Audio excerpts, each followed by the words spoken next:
All right, Larry Krueger here from the Pig and a Pickle Krug Show with a little 49er video. Bleacher Report came up with a three-way trade involving Brandon Aiyuk. We'll talk about it coming up next. First, we're brought to you by Pig and a Pickle, the best barbecue in all of Northern California. Check them out. They're in Corte Madera and Emeryville. They're open 7 days a week from 11 a.m. till 8 p.m. or until they run out, and they do run out, so get there early. Go say hi to Damon and Mary. Tell them the Krug sent you. Get some brisket. Get some pulled pork. Have some barbecue. And thank you to Pig and a Pickle for being the title sponsor of the Krug Show. And this video is also brought to you by Underdog Fantasy. Check the link in the description. Use the promo code KRUG, K-R-U-E-G, and they will match you up to your first $100. Well, the Niners met with Brandon Aiyuk. It sounds like they're, got a chance to communicate. It sounds like they're probably going to work towards a compromise. It sounds like Aiyuk's going to be a Niner. Doesn't sound like he's going to be traded. It sounds like all the trade talk was just posturing. All good news if you're a 49er fan for sure. And there was a stat earlier this week that I thought was really revealing of the value of Brandon Aiyuk.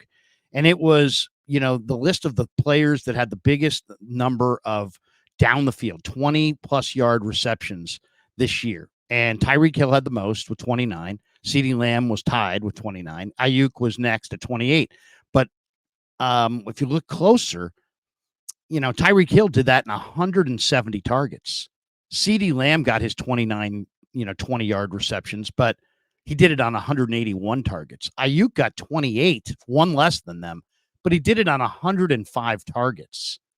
And in the Niner offense, where they spread the ball around, you know what? It's really valuable to have a receiver who's efficient, dependable, and is okay with only getting 105 targets and still finds a way to produce.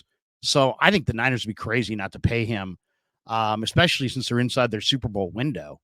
And supposedly the meeting with Aiyuk was a good meeting between the two sides. They're still at a standstill as far as contract talks, but at least they saw, they spoke face to face. Tom Pelissero of the NFL Network reported both sides said things that needed to be said, and there are no plans for a trade at this time. So, all good news. All good news for the 49ers. All good news if you're in the camp that says don't trade Brandon Aiyuk, especially inside your Super Bowl window. But that's not going to stop Bleacher Report from throwing out fantasy trades and us reacting to them as we appropriately should.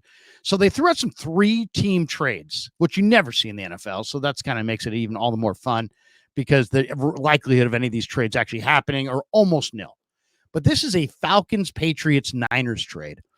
The Falcons, who need edge rush badly, get Matthew Judon from the Patriots. The Patriots would wind up with Brandon Aiyuk, who they desperately need. The Niners in this fantasy trade get Mike Hughes, the corner from the Falcons, and the Pats' first-round pick next year, and the Falcons' third-round pick next year. Now, the only thing on first blush, I would say, get out of here, and take your trade. I hate the idea of trading Brandon Aiyuk, and I hate the idea of trading Brandon Aiyuk in the middle of your Super Bowl window. But the magic factor is that Pat's 2025 first-round pick. Now, Aiyuk's one of the biggest names still in the trade rumor mill, though odds are he's not going to get traded. He's entering the final year of his contract. He wants a new deal. He's having a hard time getting one from the Niners. He met with, as I said, Shanahan and Lynch, and no agreement has been made public to this point. We don't know what his demands are, but we've seen the receiver market rise dramatically. And if the standoff continues into training camp, I guess it's logical that the Niners could consider moving off of Aiyuk. They still have Debo. They re-signed Jawan Jennings. They used a first-round pick on Ricky Pearsall, a fourth-round pick on Jacob Cowing. They've got a deep crop of receivers for sure. There's no question that you could look at the Niner receiving depth and say, you know what? Do we really need Aiyuk? Maybe he's expendable. Now, normally I would say take your trade and stuff it because I don't like trading players in my Super Bowl window, and I don't like trading away great players. And Aiyuk's a great player, and the Niners are in their Super Bowl window. But, man, I mean, what makes this intriguing, first of all, some people were saying, well, how about the Niners would get Judon? How about Judon in that deal and just make it a two-way deal with the Patriots? Yeah, but the Niners have Nick Bosa and they have Leonard Floyd. And I don't know if Matthew Judon, as the third rusher is really going to work out when you factor in what he makes and all, it sounds good in a vacuum, but that's another pretty big contract to not start. So that would be the reason the Falcons would be involved. They would take Judon and then they would throw that extra pick to the Niners. The Falcons have been looking for a sack man for a while, and Judon would definitely fit the bill. He missed most of last season with a torn biceps, but he had a 15.5 sack season in 2022. So in this deal, the Falcons are sending their third-round pick to the Niners along with Mike Hughes. Now, Hughes was a 2018 first-round pick of the Vikings. He started only 4 games for the Falcons last year, but he was pretty good in coverage. He allowed a opposing passer rating of 86.3, which is a pretty good number. And he would be secondary depth for the Niners. And the Niners obviously need secondary depth. I mean, Mahomes carved him up. Lamar beat him. Joe Burrow carved him up. You can never have enough good corners. And there's no question, this would give the Niners a solid return for Aiyuk. Now, once again, the Pats, of course, would get a number 1 caliber receiver, and that would help Drake May, their first round draft choice, develop. And they've got $43.3 million in cap space available, so they could afford to give Aiyuk monster money and make him, pay him handsomely. So I understand why they're projecting this trade. As I said, normally I would say take your trade and shove it, especially when the Niners are getting Mike Hughes. That's the only thing they're getting that they can use this year is a corner who's likely not to start. And I like Mike Hughes, don't get me wrong. And he would make the Niner team and he would help the Niners. But you're subtracting, for this year, you're subtracting Brandon Aiyuk and you're adding cornerback Mike Hughes. And that's not a win. That's a loss for the Niners. But what makes this the gamble that I think is worth taking is the Pats in this scenario are trading their 2025 first round pick.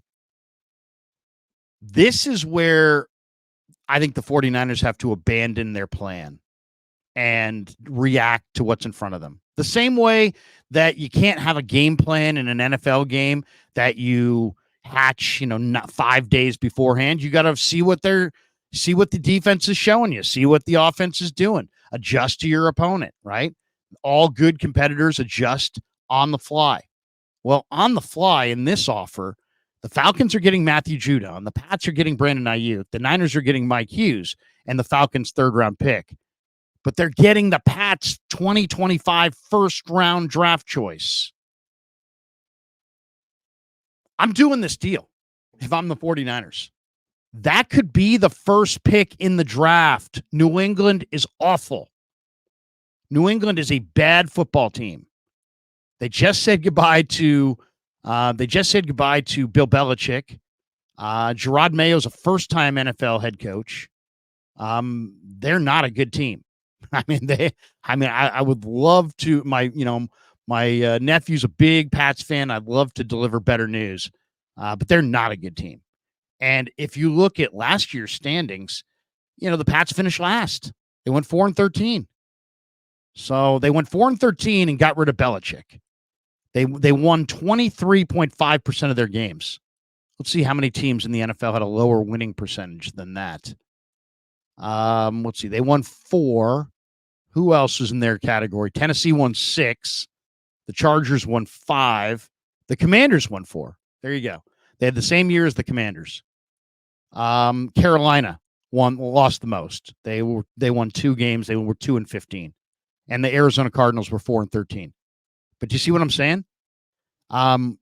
Between the Cardinals, the Panthers, the Commanders, the Chargers, and the Patriots, if I listed all those teams and said which of those teams is the worst, most people would say the Patriots are worse than the Chargers with Harbaugh, the Commanders after signing 23 agents and having a bonanza of an offseason, the Panthers.